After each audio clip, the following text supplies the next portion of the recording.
Today, we're diving into a really strange, mind-bending murder mystery. And what makes it so wild? The victim and the killer, well, they're the exact same person.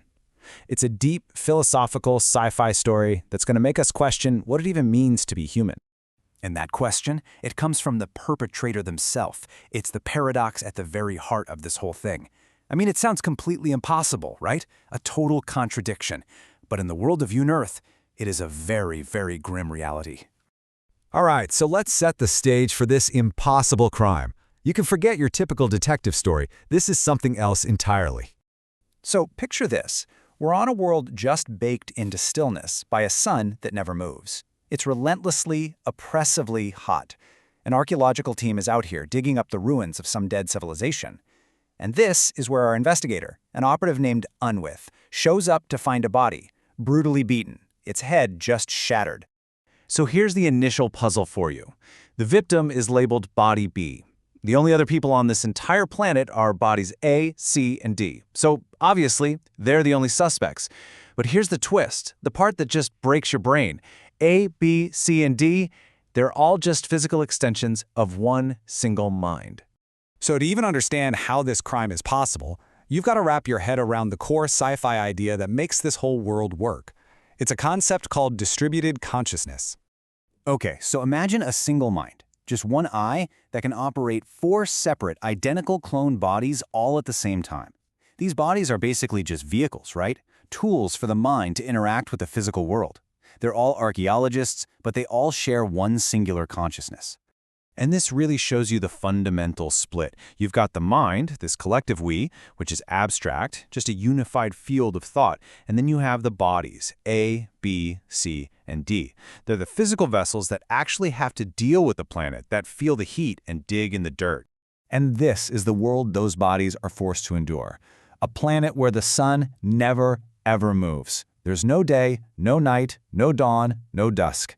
Like one of them says, time has evaporated.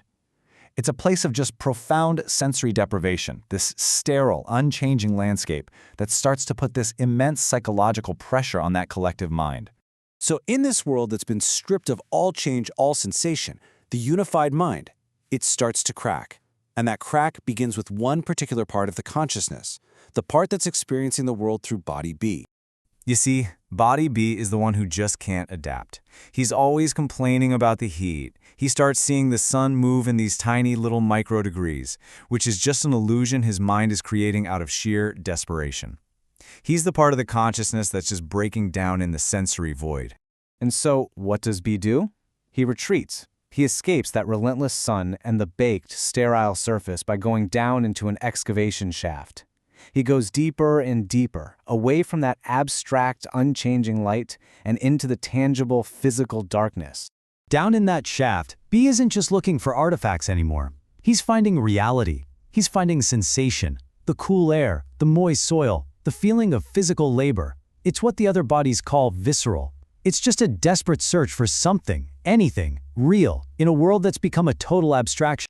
And this is where it gets really interesting. B is torn. His body, his skin, it craves the comfort of the dark, cool earth. But his mind, through his eye, becomes obsessed with the pure, painful sensation of the sun from the shaft's opening.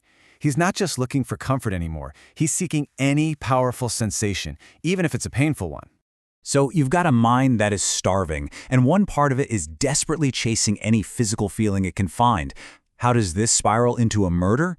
This is the horrifying truth that the investigator, UNEARTH, eventually digs up. The conclusion is just inescapable. The other 3 bodies, the other parts of the exact same mind, dragged B out of his shaft and beat him to death. The mind turned on itself. So the question isn't who did it anymore. It's the terrifying question of why. And the motive? It wasn't malice, it was hunger.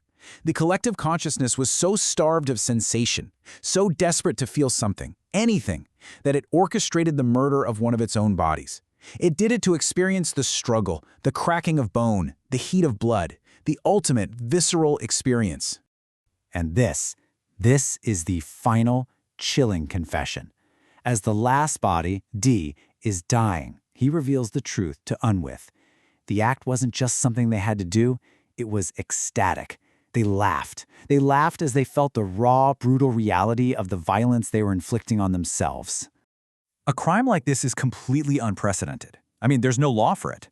So what are the consequences? What happens to a mind that has proven it can and will murder itself just for a thrill? Well, the first consequence is that the mind itself is diminished. The optimal number of bodies for this kind of mission was 4. Now there are only 3. The consciousness is fractured, it's less than whole, and it's trapped in these remaining vessels, forever incomplete.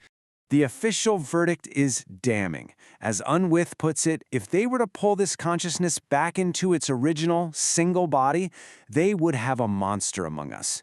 So the mind is now considered too unstable, too dangerous to ever be reintegrated with humanity. It is exiled. So their sentence is to stay right where they are, trapped on the very planet that drove them to this horrific act, left to carry on their work until the sun and the radiation just break down their bodies, one by one.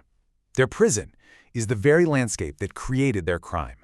So what's the big idea here? Beyond the cool sci-fi mystery, what is this story really trying to say? Well, it comes down to a phrase that's used in the script itself, the metaphysic of the meat. This story is this powerful argument that consciousness just can't be separated from the body. It suggests that we have this fundamental primal need for the physical, for gravity, for dirt, for pain, for sweat, for what one of the bodies calls the body's glutinous mass, and its yearning to be seduced by gravity, to fall. Our minds need the meat to stay grounded, to stay sane. And that leaves us with this final, haunting question. If our consciousness can be uploaded, distributed, and separated from our physical form, what happens to our humanity? Is it something that lives in our abstract thoughts, or is it something we can only truly know through the feeling of earth under our fingernails?